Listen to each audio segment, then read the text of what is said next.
Eu sempre acreditei que histórias não nasceram para ficar paradas, nem presas nas prateleiras, nem esquecidas dentro de uma tela. Histórias precisam de estrada, precisam de vento, precisam de encontro, elas precisam circular, atravessar pessoas, mudar de mãos, provocar olhares, criar pontes invisíveis entre quem escreve e quem vive. Foi assim que esse projeto ganhou vida.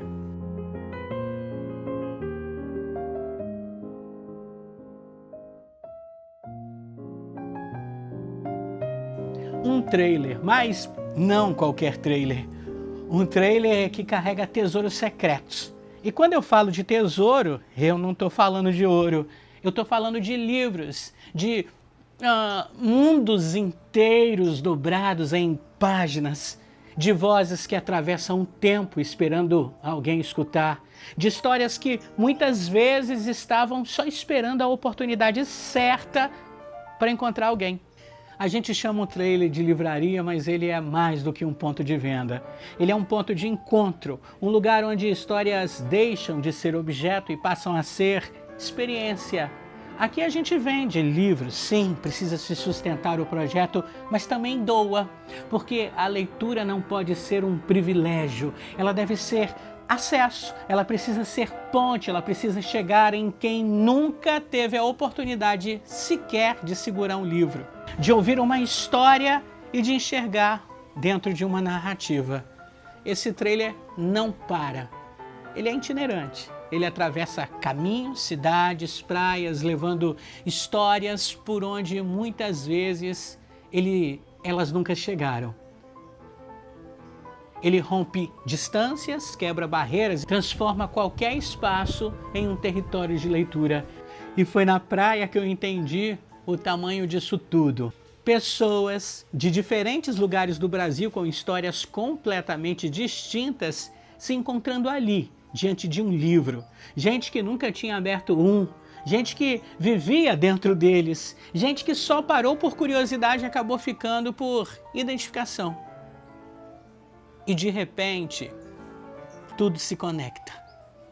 A leitura deixa de ser individual e passa a ser coletiva. Ela vira conversa, vira troca, vira memória.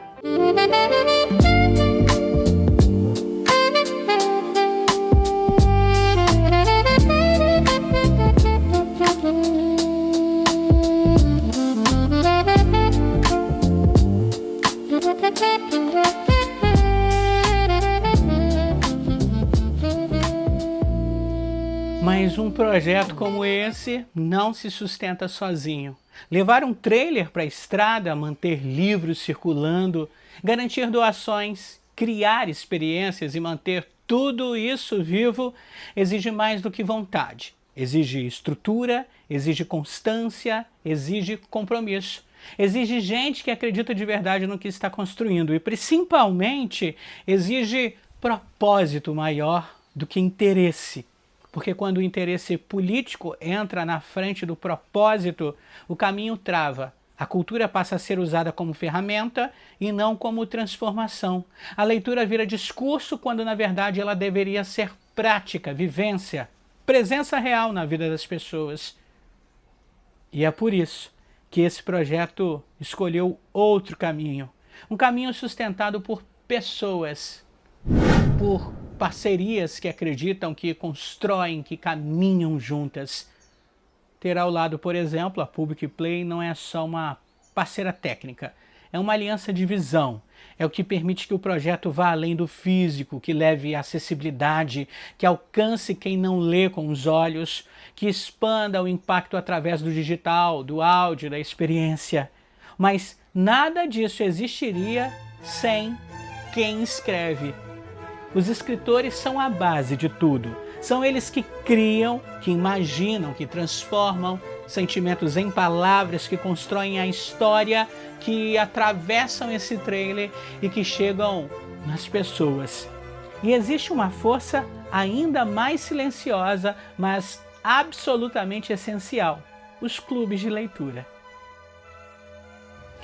Existe uma força ainda mais silenciosa, mas absolutamente essencial: os clubes de leitura. São eles que mantêm a chama acesa, que fazem o livro continuar depois da última página, que transformam leitura em conversa, em reflexão, em comunidade. São eles que fazem a história não terminar quando o livro acaba. Sem leitores ativos, sem troca, sem continuidade, o livro termina. Com eles, a história permanece viva. Esse projeto só existe porque existe uma rede de quem acredita, de quem escreve, de quem lê, de quem compartilha. Sustentar esse movimento é mais do que manter um trailer na estrada, é manter viva a ideia que a literatura ainda pode ser encontro, ainda pode ser transformação, ainda pode ser ponte entre mundos diferentes. E tudo isso também se materializa em encontros reais. Nos próximos passos desse projeto, a gente chega com a nossa agenda de lançamentos, por exemplo, no Palácio da Cultura Sônia Cabral, em Vitória, no estado do Espírito Santo. Um espaço histórico, carregado de arte, que agora também abre suas portas para literatura viva, presente, pulsante. Ali, escritores deixam de ser apenas nomes em capas e passam a ser presença. Olho no olho, voz, troca, é onde o leitor encontra quem escreveu o livro, ganha ainda mais sentimento, mais profundidade, mais humanidade. Mas a estrada continua, porque esse projeto não pertence a um único lugar, ele segue em movimento. Ao longo do ano, o trailer leva esses lançamentos para diferentes pontos do Brasil e com ele vem as histórias e as vozes de quem escreve esse país de diferentes regiões, diferentes vivências, diferentes olhares. Diretamente de Minas Gerais, Ione Moraes trazendo sua sensibilidade e suas raízes. Do Rio de Janeiro, Josué Teodoro, com narrativas que carregam ritmo, intensidade e identidade. De São Paulo, ela, Li Couto, com sua força criativa e seu olhar contemporâneo. E de Santa Catarina, R.F. Kalb, expandindo ainda mais os caminhos dessa literatura itinerante. Cada parada é um novo capítulo, cada cidade é um novo encontro, cada leitor uma nova possibilidade. Porque no fim, não importa de onde a história vem, o que importa é até onde ela consegue chegar. E a gente segue levando, livro por livro, pessoa por pessoa, história por história. Porque talvez o maior tesouro que esse trailer carrega não esteja nas instantes, mas nos encontros que acontecem quando alguém descobre que aquela história, de alguma forma, também é sobre ele.